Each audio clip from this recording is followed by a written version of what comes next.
Handa na po ang gobyerno na i-relocate ang nasa 100 Pilipino sa Middle East. Tama ba ang number? 100 lang? 80 to 100. Sa 80 to Dubai 100. lang Sa ito. Dubai lang Sa to, Dubai ha? lang. Particular po nga yung nasa Dubai sa United Arab Emirates kahit wala pa mass repatriation in order.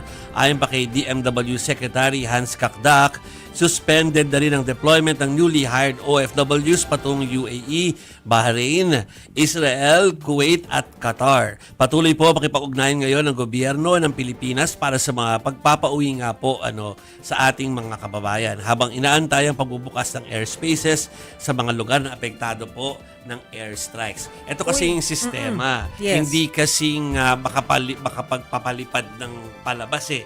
Kasi kung flights, wala namang problema doon. May mga carriers naman tayo.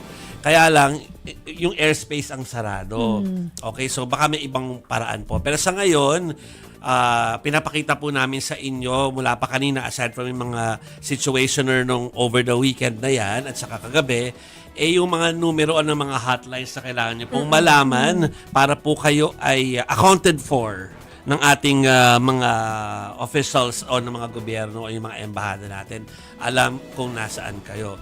Pangalawa, inanunsyo na, di ba, ng ating big boss na si MVP na ang Smart, lalo kung kayo Smart subscriber, ay meron pong libre po na komunikasyon. So, pwede kayong parang stay put kayo sa safe area at meron kayong libreng komunikasyon sa mga kaanak nyo dito sa Pilipinas. Chiki, ano sinabi ng Big Boss? Ito po. Worrying about our OFWs. I've asked PLDT and SMART to offer free calls for Filipinos in countries affected by the conflict in the Middle East. Details to follow, but the marching order is to make it as easy as possible for our countrymen to reach their loved ones and vice versa. Pero may may paglilinaw lang din ang Department of Foreign Affairs. Kasi 'di ba kanina doon sa press briefing ng DMW, in-announce nila na kapag nasa alert level 2 yung mga bansa, automatic na may deployment ban na doon sa mga newly hired Filipino workers. Kaso ngayon later this afternoon lang may paglilinaw yung DFA about doon sa alert level. At ang sinasabi nila, ang nasa alert level 2 lamang for now ay ang Iran, Kurdistan sa Baghdad, ang Tel Aviv sa Israel, at ang West Bank sa Amman. Pero merong mga nakataas pa rin sa alert level 1. Ito ang Yemen, Syria at Gaza.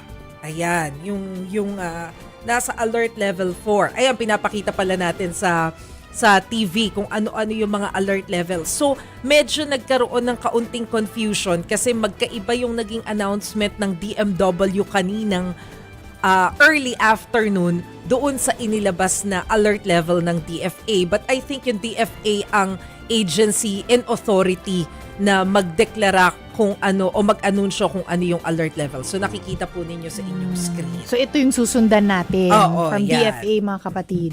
Yes. Okay, so yan, pinapakita yung sinasabi ni Maseno. Pero halinhinan papakita rin namin yung crisis alert levels na tinatawag. Ayan na nga, yan po nakikita nyo ngayon. Tapos, habang kami nagbabalita, lalabas din po sa mga screens ninyo yung mga OWA hotlines po na importanteng malaman. Although, syempre yung mga kababayan natin sa ibang bansa, alam na rin po yan. Pero just in case lang meron pang hindi nakakaalam. At alam namin na nakamonitor kayo sa mga balita dahil yun naman talaga yung purpose natin, di ba? Talaga maghatid ng impormasyon sa mga kababayan natin kahit nasa labas ng bansa sila. Nandiyan dyan po at pwede nyo makita yung mga detalye na iyan. And again, sabi nga po ng bossing namin, kung kayo ay Smart subscriber, libre. Yan. Ha? Kung meron kayong kailangan tawagan nyo na po, ha, mga kapatid.